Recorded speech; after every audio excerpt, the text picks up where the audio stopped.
सभी बच्चों को नमस्कार। बात हो रही है संगेज कैलकुलस की, जिसके चैप्टर 5 एप्लीकेशन ऑफ डेरिवेटिव की हम बात कर रहे हैं, जिसके कंसेप्ट एप्लीकेशन एक्सरसाइज 5.5 की हम बात कर रहे हैं। तो देखते हैं उसका नेक्स्ट क्वेश्चन। देखिए इसका पहला क्वेश्चन क्या कहता है। क्वेश्चन आपकी स्क्रीन पे आ रहा होगा। क्वेश्चन कहता है कि the distance covered by a particle moving in a straight line from a fixed point on the line S is S, where S square is equal to AT square plus 2BT plus C, then prove that acceleration proportional to S to power minus 3। क्या बोला इन्होंने? इन्होंने displacement को time के term में कहा कि जो डिस्प्लेसमेंट है वो टाइम का फंक्शन है, और वो फंक्शन जो दिया गया वो कैसे दिया गया, S square is equal to A T square plus 2BT plus C, ऐसा दिया गया। ऐसा बोला इन्होंने, हम नहीं बोल रहे, इन्होंने बोला है। ठीक है, तो ये कह रहे हैं कि आप एक्सेलरेशन निकालो, और ये निकालो जो एक्सेलरेशन है, मतलब एक्सेलरेशन अगर ए है वो प्रोपोर्शनेट है एस की पावर -3। तो कुल मिलाकर के आपके दिमाग में ये आना चाहिए, अब ये वाला ए नहीं है, ये एक्सेलरेशन को हम कैपिटल ए लिखे दे रहे हैं फिलहाल यहाँ पर, क्योंकि स्मॉल ए ऑलरेडी क्वेश्चन में है। इसमें ये टी का फंक्शन है और ए बी सी यहाँ कॉन्स्टेंट है, यानी आपको एक्सेलरेशन प्रोपोर्शनेट एस पावर -3 आना है, कहीं से एस को इंट्रोड्यूस करना है। क्या करें? तो ये तो हम जानते हैं कि भाई अगर हम डिस्प्लेसमेंट को टाइम के रेस्पेक्ट में डिफ्रेंशिएट करते हैं तो वेलोसिटी मिलती है, और वेलोसिटी को फिर डिफ्रेंशिएट करते हैं तो एक्सेलरेशन मिलता है। तो ये तो मुझे मालूम हो गया कि हमको इसको 2 बार डिफ्रेंशिएट करना पड़ेगा, तो कर देते हैं। तो पहले हम इसको differentiating with respect to T, तो कैसे करेंगे इसको? अब ये आता है 2s ds बाई dt, आप जानते हैं, अब इतना आपको आता है, चेन रूल यहाँ लग रहा है, ठीक है, इज इक्वल टू, जब इसको t के रेस्पेक्ट करोगे तो आएगा 2at plus 2b।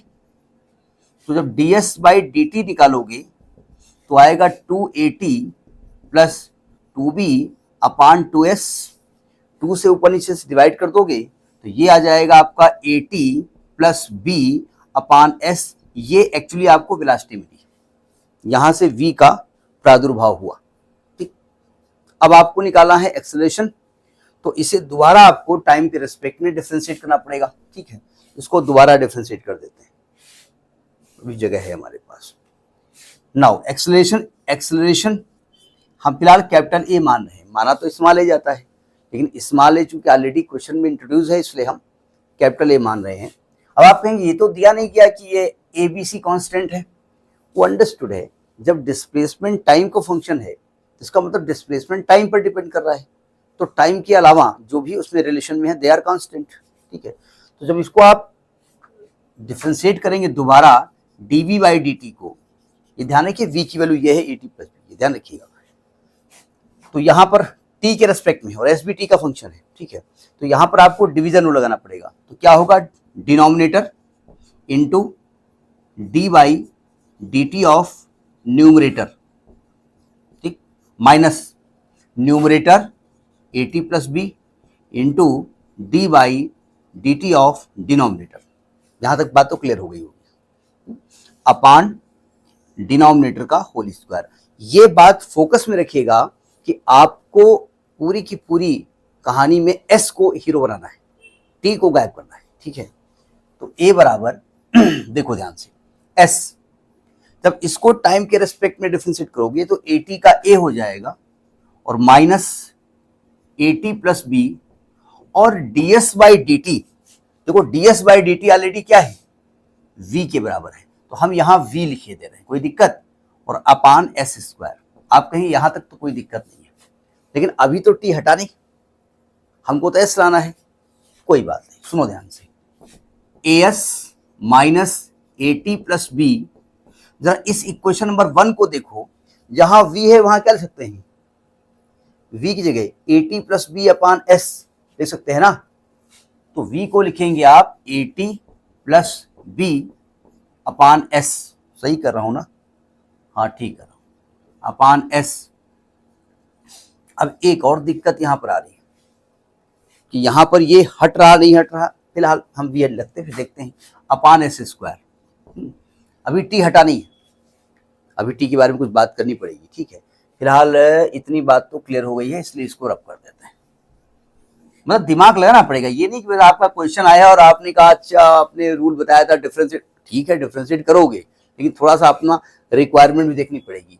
A is equal to, यहाँ एस एलसीएम ले लो, तो यहां पर आएगा ए एस स्क्वायर माइनस ये है ए टी प्लस बी का whole square upon S cube.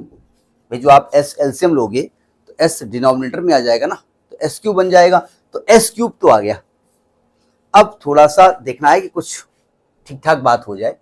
देखो ए एस क्यूब आ गया, इस एस स्क्वायर को हटाओ, या तो इसको हटाओ, इसको हटा नहीं सकते, एस स्क्वायर को क्या लिख सकते हो, A T square plus 2bt plus C लिख सकते हो, यहां से एस स्क्वायर मान रख दिया, और माइनस इसका स्क्वायर खोल दो, तो A square T square plus B square plus 2ab upon S cube.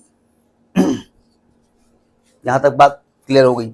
अब ब्रैकेट को खोला जाए तो यह आएगा A square T square minus plus 2ab plus A C, minus को अंदर ले जाओ, minus A square T square minus B square minus 2ab upon S cube.